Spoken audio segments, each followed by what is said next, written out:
Welcome to TAD Talks, where every week I sit down with my dad and sustainability expert Tad Radzinski to ask him questions about sustainability topics. Last week we talked about the role of corporations in building a sustainable future for all. If you haven't seen that yet, you can watch that video on Tad's YouTube channel.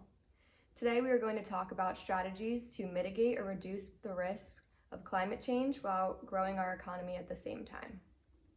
So let's get started. First question, let's just start off with the basics. What is climate change? So if you remember in our first video, which we filmed a couple weeks ago, we talked about the fact that we are, as humans, are basically altering a thing we call the carbon cycle. It's a major cycle on the planet that's been in existence since the start of the planet. And basically, what we've been doing is we're extracting and taking fossil fuels out of the ground. Okay, and when we take those out of the ground, we burn them to create electricity, to drive our cars, to create, heat and energy, and to make products. We use it for a lot of products. And in doing that, we're basically taking that carbon, that's embedded in the earth and stored in the earth. We're burning it, and in the process of burning it, we release things like carbon dioxide into the atmosphere.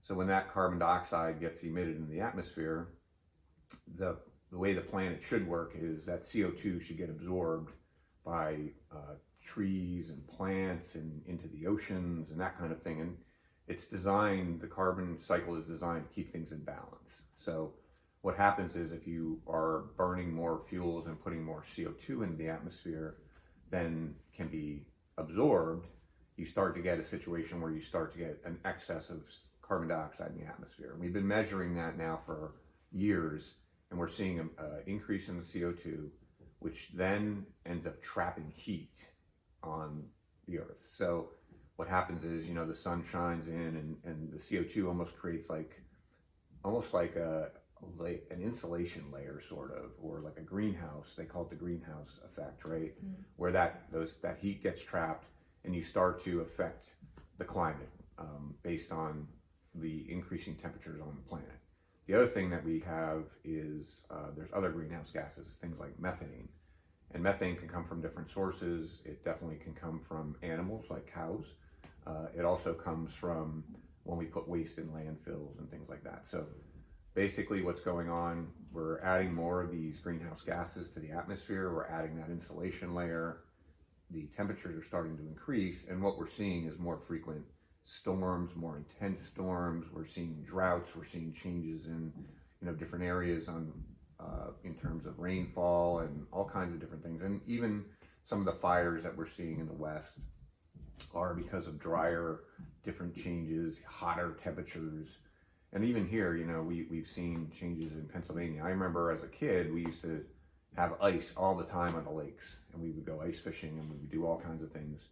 And now it seems like if we can get out ice fishing or ice skating on a pond or a lake, it doesn't happen often, especially down here where we live, even up in northern Pennsylvania. So anyway, there are changes that I have seen in my lifetime, and these storms are more intense. Mm-hmm. Yeah, absolutely. So if we know that burning fossil fuels is causing this, what are some of our options to mitigating these risks? Yeah, so there's different things we can do, and there's a lot of things that are happening, which is really exciting. So one thing that we could do is we could start to look at alternatives to fossil fuels. And an area where we use a lot of fossil fuels is in the generation of electricity. And every one of us uses electricity in our homes, in our businesses, to run factories, etc. And a lot of the power plants end up burning things like coal or natural gas or oil.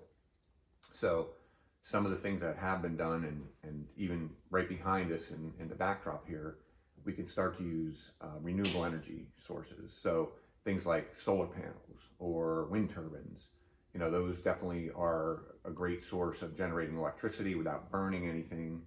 And what you have when you do that is you start to, number one, not create the CO2 because you're not burning anything, but you also create jobs.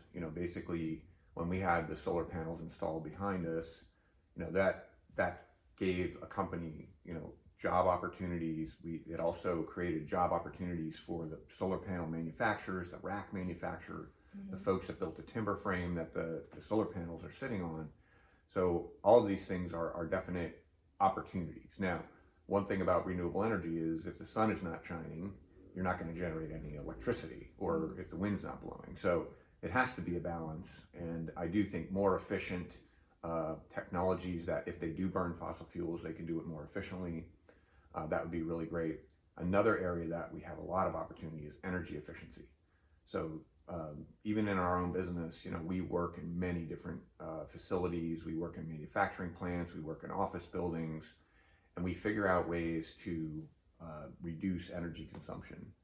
And I have worked in hundreds of manufacturing plants and hundreds of other buildings in my working career, and I can tell you there's always opportunities to save energy.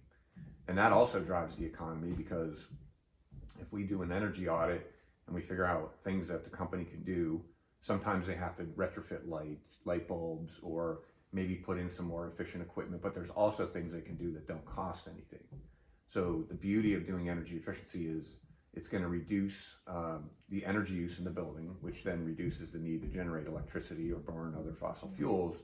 And the other thing it does is it saves money. So that's what's really exciting, and it's a great thing that we do. And even when we build buildings, there's a lot of focus on driving more energy efficiency. The energy codes have gotten more stringent, which means more efficiency in the buildings that are built. So, but there is a lot of opportunity in existing buildings. There's millions of existing homes and businesses and everything out there where energy efficiency can be implemented, which creates jobs for making the equipment, for doing the upgrades, for people doing the assessments. So it's really a great way that we can, drive the economy, but also reduce the impacts of what's going on with climate change. Awesome. Yeah, that's absolutely true.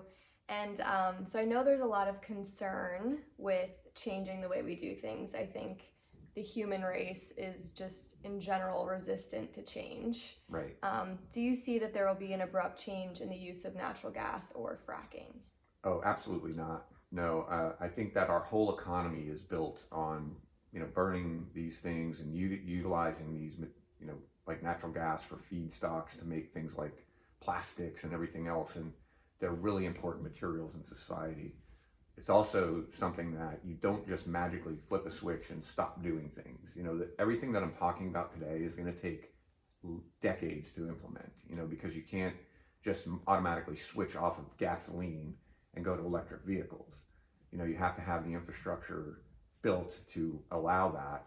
The other thing is, I'm originally from northeastern Pennsylvania, which is in the heart of the Marcellus Shale, and there's a lot of activity up there with, basically putting in natural gas wells and all that kind of thing. So what that has done, it's actually created a homegrown source of energy, which reduces our dependence on foreign fossil fuels.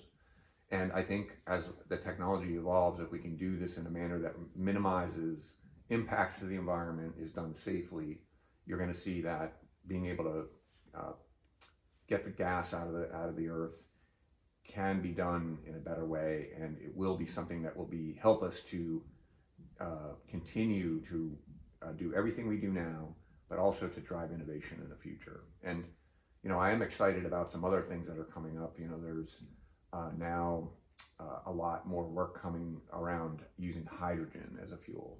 I like to travel, so when you fly in a plane, you're normally burning fossil fuels. There's a lot of carbon dioxide, and I think with innovation, we can actually develop alternative fuels. Like there's a lot of promise now with these new fuel cell engines and everything else that they're coming together for jet aircraft, which is going to allow us to still travel with little impact. And that's going to drive innovation. It's going to drive jobs. It's going to create, a whole new economy, which is great opportunity for entrepreneurs. It's a great opportunity for young people that are creative and want to get into careers where they can really drive sustainable things. So it's exciting. Yeah, that is exciting, and it's great to see that there's a lot of hope around this, and we can change the way we do things while still being able to do what we like to do. Oh, absolutely. Mm-hmm. Awesome. Well, thank you. So next week we'll be talking about how companies and government agencies are working to reduce their carbon footprints.